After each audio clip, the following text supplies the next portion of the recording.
요한복음 7장 40절에서 52절 말씀 한 절씩 교독할 때 제가 먼저 읽겠습니다. 이 말씀을 들은 무리 중에서 어떤 사람은 이 사람이 참으로 그 선지자라 하며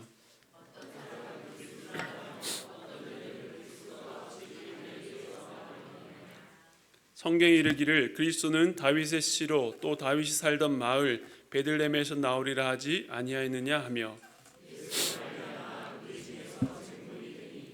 그 중에서 그를 잡고자 하는 자들도 있으나 손을 대는 자가 없었더라.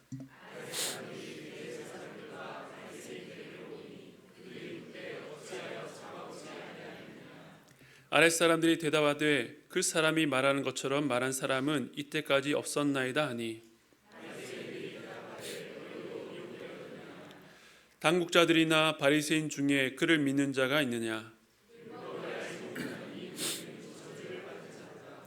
그 중에 한 사람 곧 전에 예수께 왔던 니고데모가 그들에게 말하되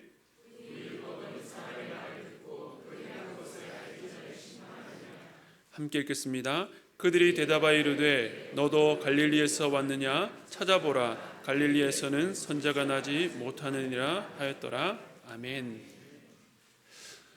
네, 오늘은 무리 중에서 쟁론이 되니라는 제목으로 할 말씀을 나누겠습니다. 요한복음 7장은 이 초막절이라고 하는 명절을 중심으로 일어난 일과 주님의 말씀 또 그에 대한 사람들의 반응을 기록하고 있습니다. 특별히 명절 끝날에 예수님께서 외치셨던 말씀, 지난번 37절부터 39절의 말씀은 이 명절에 전하려고 했던 예수님의 메시지의 핵심이라고 할 수 있습니다. 곧 모든 인류가 가졌던 그 갈증, 그 목마름을 해결할 진정한 생수를 주시겠다는 약속이요 초청이었습니다. 마치 광야에서 반석을 내셔서 물을 내셨던 것처럼 놀라운 방식으로 이 약속이 주어지는데 이 생수가 바로 그 사람의 가장 깊은 곳에서부터 흘러나오게 하시겠다라고 약속하셨습니다.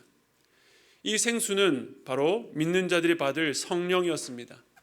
다시 말해 예수님께서 이 땅에 오셔서 십자가에 죽으시고 부활하셔서 이룬 모든 은혜와 역사는 바로 성령을 통해 믿는 자들 안에서 멈추지 않고 끊임없이 계속 흘러나온다는 것입니다. 이처럼 성령의 역사는 그리스도를 떠나서는 일어날 수 없습니다. 어떤 이들은 성령의 역사를 뜨겁게 신앙생활하거나 목회자나 선교사와 같이 특별한 사명을 받은 자들만 독점적으로 받는 은혜라고 생각하지만 전혀 그렇지 않습니다. 그 누구도 성령의 역사가 없이는 하나님의 아버지로 그리스도를 주님으로 받아들일 수 없기 때문입니다. 얼마 전 저희 교회 한 권사님의 어머님을 신방한 적이 있었습니다. 올해 90세가 넘으셨는데 어머님의 구원을 위해서 아주 오랫동안 기도해 오셨던 가정이었습니다. 복음을 전했고 또 예수님께서 어머님을 구원하시려고 지금 손을 내미셨는데 그 손을 잡으시겠냐라고 물었을 때에 그 어른께서 그러시겠다고 내가 그 손을 잡기를 원한다라고 말씀하셨습니다. 그렇게 긴 시간이 아닌 짧은 시간에 단순한 질문과 단순한 대답이었지만 그 말이 그냥 할 수 있는 말이 아니라 그 인생의 대부분을 예수님을 모르고 혹은 예수님을 부인하고 사셨던 그 어른의 마음에 성령께서 믿음을 주셔서 했던 고백이었기 때문에 너무나도 감동적이었습니다. 이처럼 사람들의 불신앙과 무지를 꺾는 초월적인 능력은 오직 성령을 통해서만 일어납니다.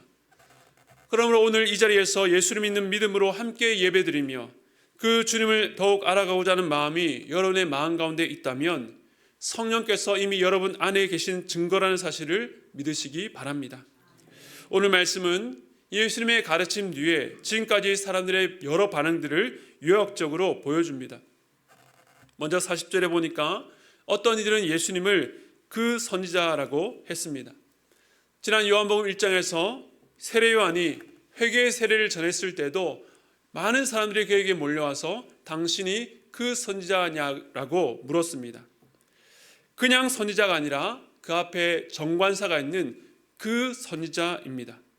그는 바로 모세를 통해서 약속되어 왔던 인물이었습니다. 신명기 18장 15절 말씀 우리 함께 읽겠습니다. 시작. 내 하나님 여호와께서 너희 가운데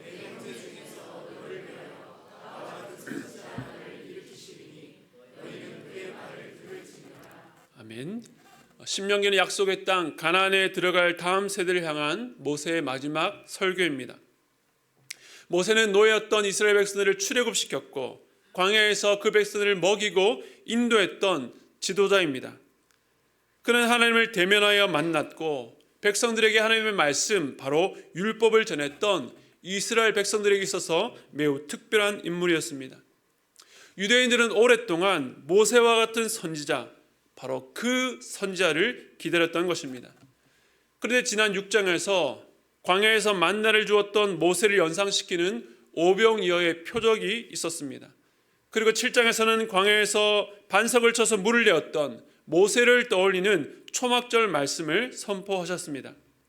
그래서 어떤 이들은 이를 보고 예수님이야말로 바로 그 선지자라고 생각하는 것입니다. 선지자에게 있어서 가장 중요한 사명이 있다면 바로 하나님의 말씀을 전하는 것인데 히브리서 1장 1절과 2절 하반절에 이렇게 말합니다. 옛적에 선지자들을 통하여 여러 부분과 여러 모양으로 우리 조상들에게 말씀하신 하나님이 이 모든 날 마지막에는 아들을 통하여 우리에게 말씀하셨으니, 하나님께서 옛적에, 그러니까 구약시대의 여러 선지자를 통해서 여러 모양으로 말씀하셨습니다. 그런데 이 모든 날 마지막에, 즉 하나님의 말씀 계시를 완성하면서 종결하시는 분으로 아들을 통해서 우리에게 말씀하셨습니다. 그러므로 예수님은 모세와 같은, 즉 사람으로 이 땅에 오셔서 하나님의 뜻을 하나도 빠짐없이 최종적으로 알리시고 성취하신 그 선지자였던 것입니다. 무리들 중에 예수님의 말씀과 사역을 유심히 보고 그분께서 그 선지자라고 한 것은 이스라엘의 역사와 말씀에 대한 대단한 통찰력이 있었던 것입니다. 그리고 41절에서 어떤 사람은 예수님을 그리스도라고 했습니다. 그리스도, 기름 부음을 받은 자, 곧 메시아를 가리킵니다. 예수님은 그 선지자이면서 그리스도이지만 당시의 사람들은 이 두 대상이 동일 인물을 가리킨다라고 생각지 못했던 것 같습니다. 그런데 어떤 이들은 그리스도를 이 단지 로마의 압제에서 정치적으로 구원해 줄 메시아로 기대하고 기다렸습니다. 이처럼 메시아, 구원자를 어떤 개념으로 그들이 이해했는지는 정확히 알 수 없지만 예수님이 다윗의 후손으로 오신 그리스도요, 오랫동안 기다려왔던 바로 그분이라고 생각하는 것입니다. 여기까지는 예수님에 대해서 긍정적으로 반응한 사람들입니다. 그런데 이런 반응을 못마땅하게 생각한 자들도 있었습니다. 그래서 예수님이 그리스도일 수 없는 이유를 이렇게 말하는데요. 우리 7장 42절 말씀 함께 읽겠습니다. 시작.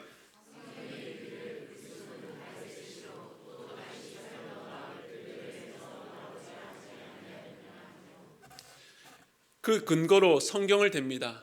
예수는 갈릴리 출신이 아니냐? 그리스도는 다윗의 씨로 베들레헴에서 나와야 된다는 것입니다. 지난번에 미가서 말씀에서도 확인했던 내용입니다. 이 말씀 자체로만 놓고 보면 맞는 말입니다. 그런데 무엇이 틀렸습니까? 실제 예수님은 갈릴리 출신이 아니라 베들레헴에서 태어나셨고 바로 다윗의 자손이었다는 사실입니다. 그들은 그리스도가 어디서 나시는가를 판단할 수 있는 성경적 근거를 갖고 있었습니다.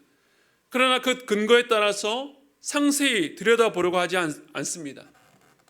예수님께서 행하셨던 놀라운 표적들과 말씀을 생각했다면 정말 예수님이 갈릴리 출신인가? 예수님이 누구의 자손인지를 면밀히 살폈어야 되는데 그들은 더 깊이 알려고 하지 않습니다.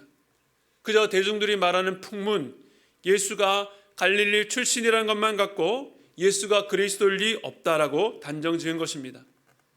자기들 나름대로 오랫동안 그리스도, 메시아를 기다려왔다라고 말은 했지만 실제로는 그리스도가 누구신지는 그들에게 전혀 중요해 보이지 않습니다. 우리가 어떤 상품을 구매할 때에 그 가격이 상당한 제품일수록 시간을 두고 가격을 비교하고 좋은 상품들을 더 저렴한 가격에 살 수 없는지 확인합니다. 왜 그런 노력을 기울입니까? 중요한 돈을 허투루 쓰지 않으려고 하기 때문입니다. 그런데 이런 상식적인 노력이 우리의 신앙생활 가운데서는 어떻게 적용되고 있는지를 돌아보아야 됩니다. 우리는 하나님의 말씀과 진리에 대해서 어떤 자세로 나아가고 있는지 돌아보아야 됩니다. 사도행전을 보면 베레아 지역의 사람에 대해서 그들은 간절한 마음으로 말씀을 받고 이것이 그러한가 하여 날마다 성경을 상고했다라고 나옵니다. 적어도 우리가 그리스도인이요 예수 믿는 자라고 한다면 하나님의 말씀을 머리로만 지식으로 담고 그치는 것이 아니라 정말 말씀이 그러한지를 알기 위해서 우리의 삶에 적용하며 노력을 기울여야 하는 것입니다. 오늘 본문의 유대인들은 말씀에 대한 지식은 있었지만 그 지식으로 예수가 그리스도인지 확인하려 하지 않고 오히려 거부하는 데 사용했습니다. 이처럼 예수님에 대해서 유대인들 안에서도 의견이 갈렸습니다. 유대인들은 모두 한결같이 예수를 거부한 것이 아니라 그에 대한 반응이 매우 복잡하고 복합적이었다는 것을 알 수 있습니다. 요한복음 7장 43절은 이러한 상황에 대해서 이렇게 정리합니다. 우리 같이 읽겠습니다. 시작. 예수로 말미암아 무리 중에서 쟁론이 되니. 여기서 쟁론이 되었다는 것은 예수를 놓고 양측으로 분열하고 찢어져서 분쟁이 일어났다는 것입니다. 흔히 예수님은 사랑과 평화를 위해서 이 땅에 오셨다라고 말합니다.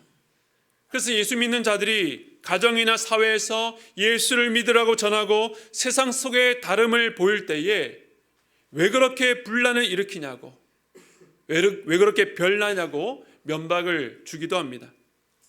어떤 차이 때문에 그렇습니까? 사랑과 평화를 말하지만 그 내용이 전혀 다르기 때문입니다. 우리 주님은 거짓된 사랑, 위장된 평화를 위해 오신 것이 아니라 참된 사랑과 참된 평화를 주시기 위해서 오셨습니다. 마태복음 10장 34절 말씀 우리 함께 읽겠습니다. 시작.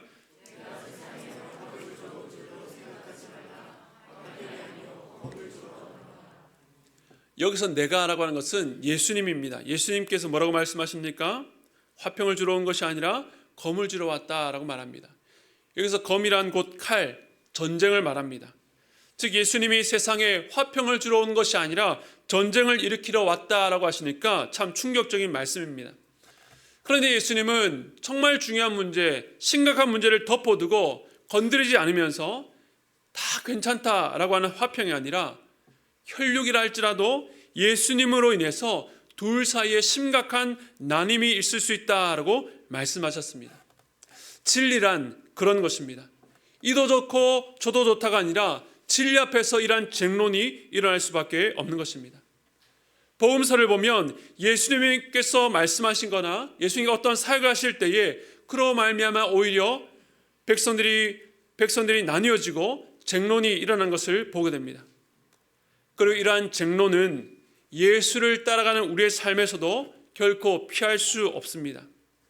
제가 지난번에도 한번 소개해드렸는데 에콰도르의 아우카 부족에게 복음을 전하다가 28세라는 젊은 나이에 순교하신 짐 엘리엇이라는 선교사가 있습니다.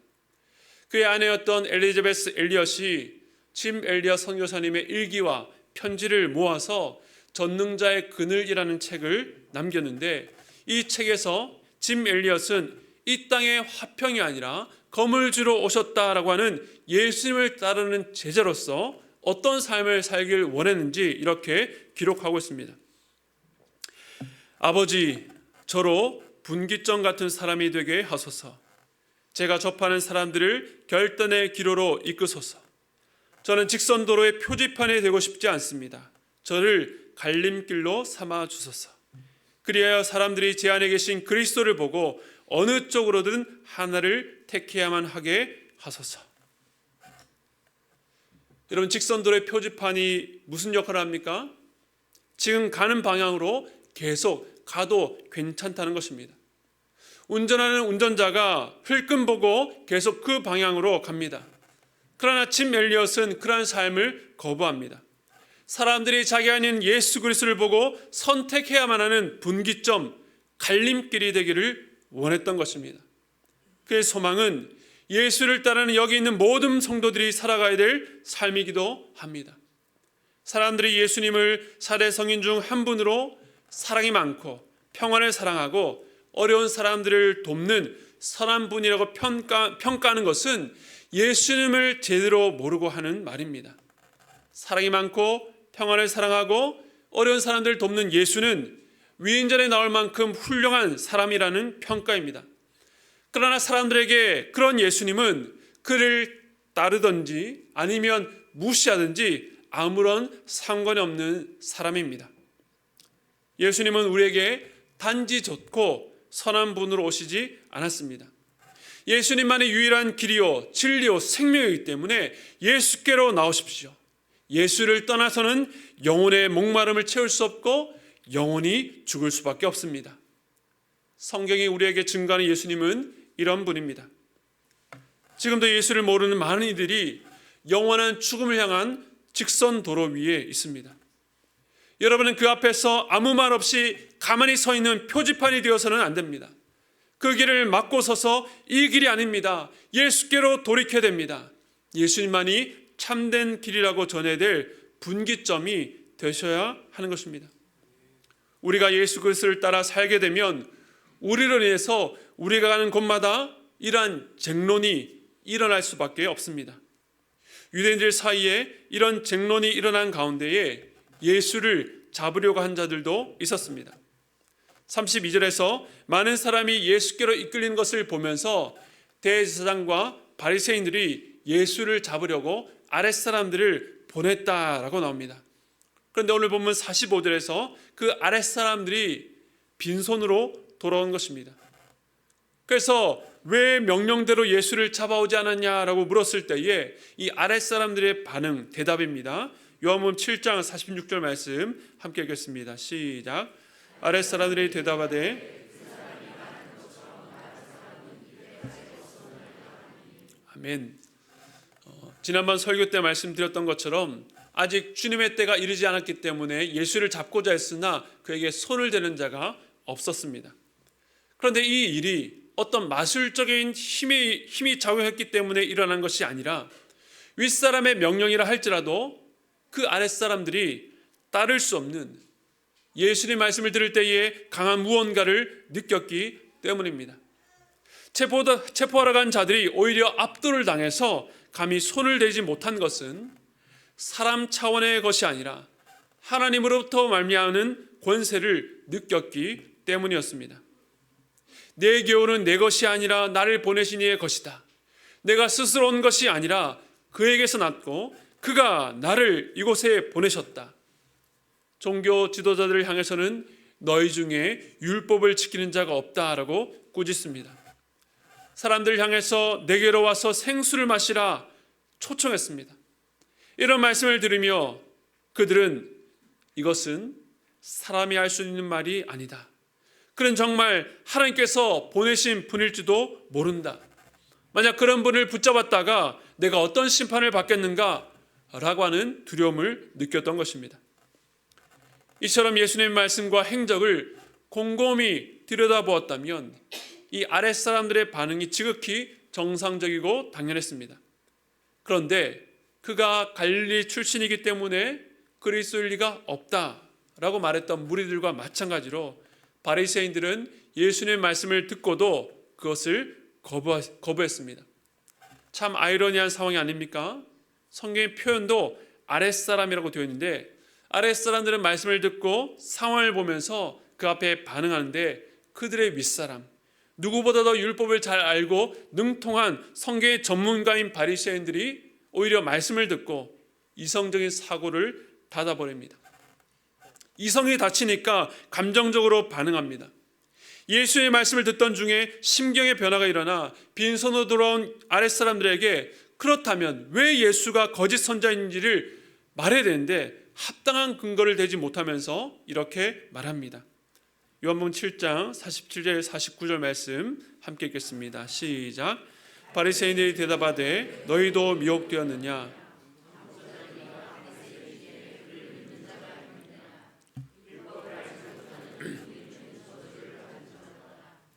너희가 미혹되었다라고 말하면서 그 증거로 성경에 능통한 지도자들 가운데 그를 믿는 자가 없다.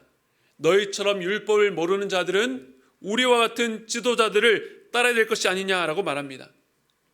어떤 위치나 직분이 갖는 권위나 무게가 당연히 있습니다.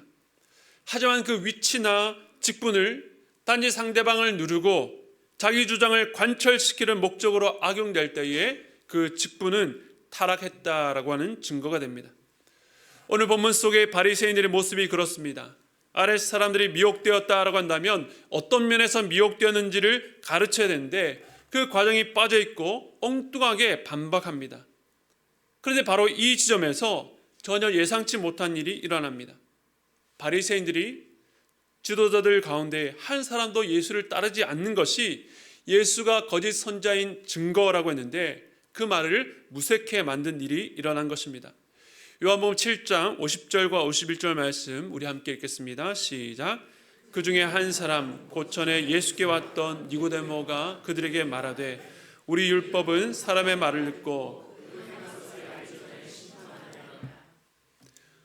잠시 잊혀졌던 반가운 이름이 등장합니다. 그 이름은 바로 니고데모입니다.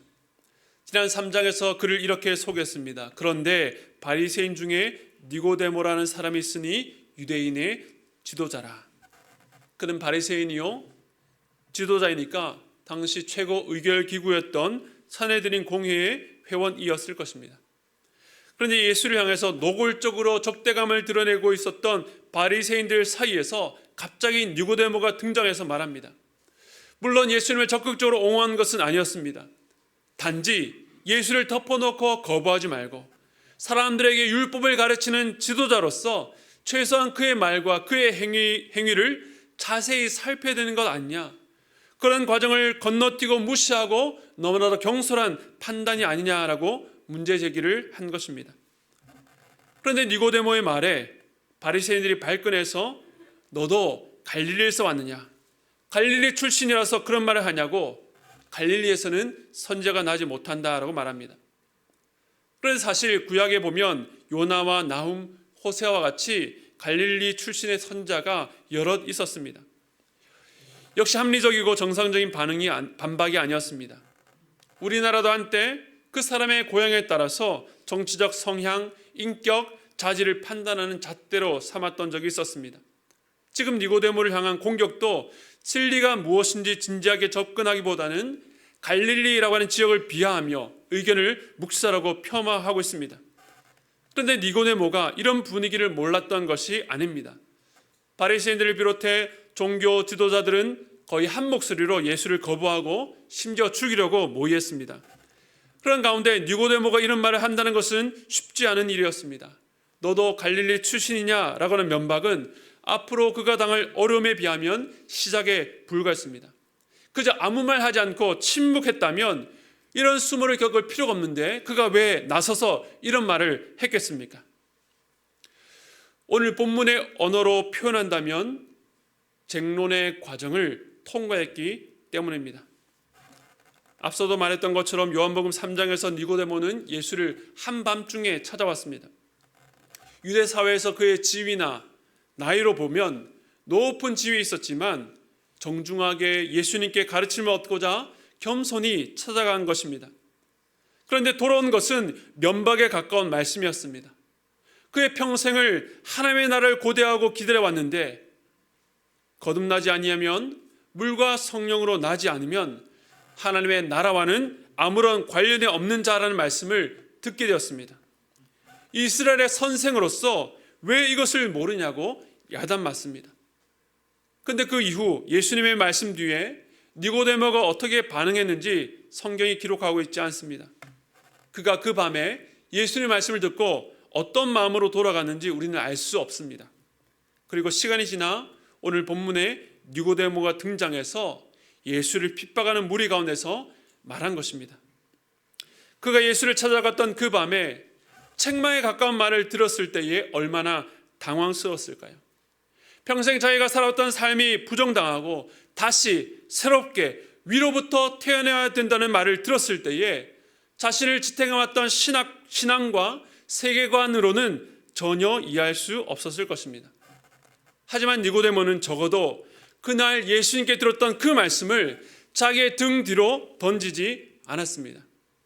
비록 예수님의 제자들처럼 주의 말씀을 듣고 즉시로 무릎 꿇어 예수를 따른 것은 아니었지만 당장에 소화되지 않는 그 주님 말씀을 자기의 마음에 담고 생각했습니다. 그리고 그 이후에 예수님의 행보를 주목했습니다. 아들을 믿는 자마다 영생을 얻게 된다고 했는데 과연 그가 하나님의 아들인가? 하나님께서 정말 그를 이 땅에 보내셨는가? 주님의 말씀과 표적을 듣고 보면서 깊이 숙고했던 것입니다.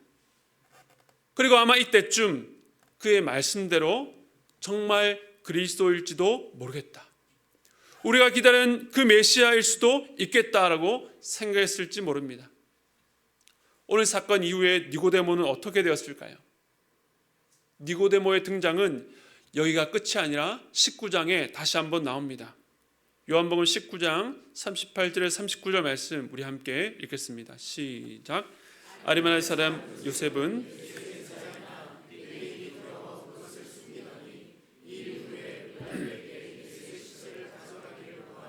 빌라도가 허락하는지라 이에 가서 예수의 시체를 가져가니라. 일찍이 예수께 밤에 찾아왔던 니고데모도 몰약과 침향 섞은 백트라쯤 가지고 온지라. 아멘. 당시에 부자였고 지도자였던 아리마다의 사람 요셉 역시 그 종교 지도자들의 기세에 눌려서 자신이 예수의 제자인 것을 숨겼습니다.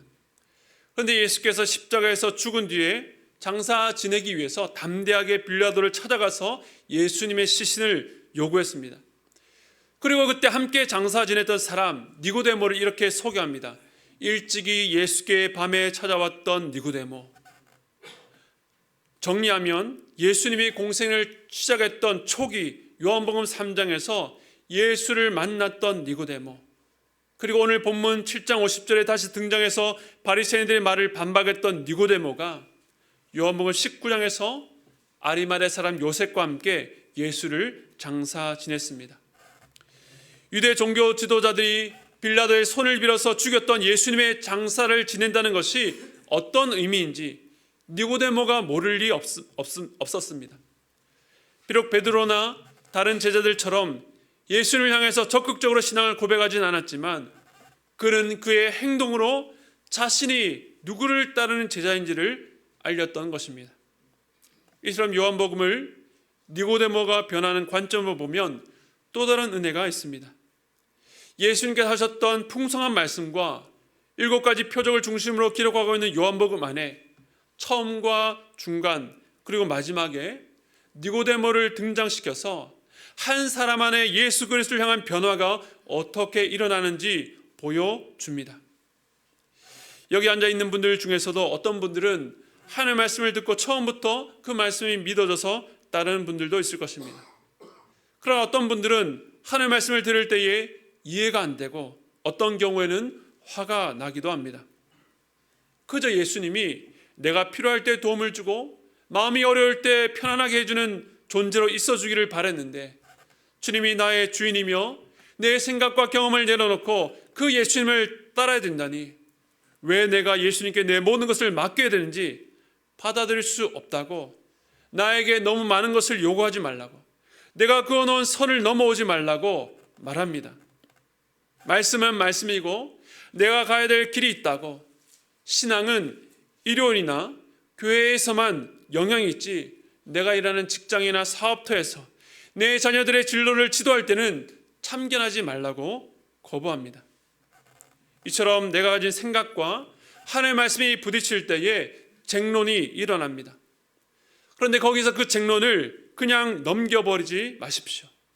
하나님의 말씀을 듣고도 여러분이 주님 없이 살아왔던 경험대로 과거로 돌아가 버리지 말고 하나님의 말씀이 정말로 옳은지, 진리가 정말 그러한가 실험하셔야 합니다. 정말 예수님이 내 삶의 주인인지, 내가 예수 믿는 자라고 한다면 내가 지금껏 살아왔던 이 삶을 그대로 똑같이 살아도 되는 건지, 하나님의 말씀이 내게는 어떤 의미인지를 깊이 고민하고 기도의 자리로 나아가야 됩니다. 이 과정을 건너뛰거나 회피하면 종교인이 되는 것입니다.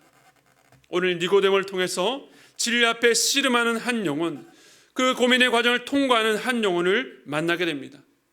비록 그가 결론에 도달한 것은 아니었지만 자기가 겪는 현실 속에 자신이 고민하고 알게 된 만큼 믿음으로 반응하고 있는 것입니다. 고린도후서 7장 10절 말씀 우리 함께 읽겠습니다. 시작. 하나님의 뜻대로 하는 근심은 후회할 것이 없는 구원에 이르게 하는 회개를 이루는. 아멘. 여기서 근심이라는 단어는 슬픔, 눈물, 아픔이라는 뜻입니다. 세상 근심이란 눈에 보이는 이 세상의 일을 위해서만 근심하는 것입니다. 저는 여러분 중에 그 어느 누구도 이 세상의 걱정, 염려만을 위해서 근심하고 울며 슬퍼하다가 죽음에 이르지 않기를 바랍니다. 반면 하나님의 뜻대로 하는 근심 역시 겉으로는 똑같은 슬픔과 아픔이지만 그 결과는 사망이 아니라 구원입니다. 어떻게 구원에 이르는 회개를 이룹니까? 하나님의 말씀을 들을 때에 그것을 그저 흘려보내는 것이 아니라 그 말씀으로 말미암아 고민하게 되고 하나님 앞에서 괴로워하기 때문입니다.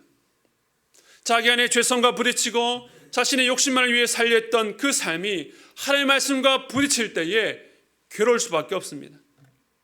하지만 그 슬픔을 갖고 하나님 앞에 나아가면 잠시 내가 넘어설 수 없는 그 문제 때문에 절망할 수밖에 없지만 하나님 앞에 회개하고 오직 하나님께만 소망을 발견하게 됩니다. 이러한 변화가 하나님의 말씀을 들은 신자 안에 일어나는 일입니다. 말씀을 듣는 여러분 안에 이런 변화가 일어나기를 소원합니다. 말씀을 듣고 나와는 상관없는 일이라고 등 뒤로 던지는 자가 아니라 그 말씀이 당장에는 버겁더라도 과연 정말로 그러한가 깊이 고민하시기 바랍니다. 여러분에게 예수님은 어떤 분입니까? 그냥 중요한 분들 중에 하나입니까? 아니면 여러분에게 유일한 구원자가 되십니까? 예수님은 여러분 마음에서 중요한 것들 중에 일부분이 되기를 원치 않으십니다. 여러분 마음의 유일한 자리, 여러분의 전부가 되기를 원하시는 것입니다. 하나님의 말씀이 여러분의 삶을 흔들고 요동치기를 바랍니다.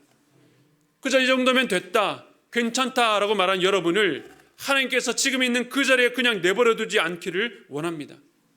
하나님의 말씀으로 씨름하고 나아갈 때에 하나님께서 여러분의 전부가 되실 것입니다.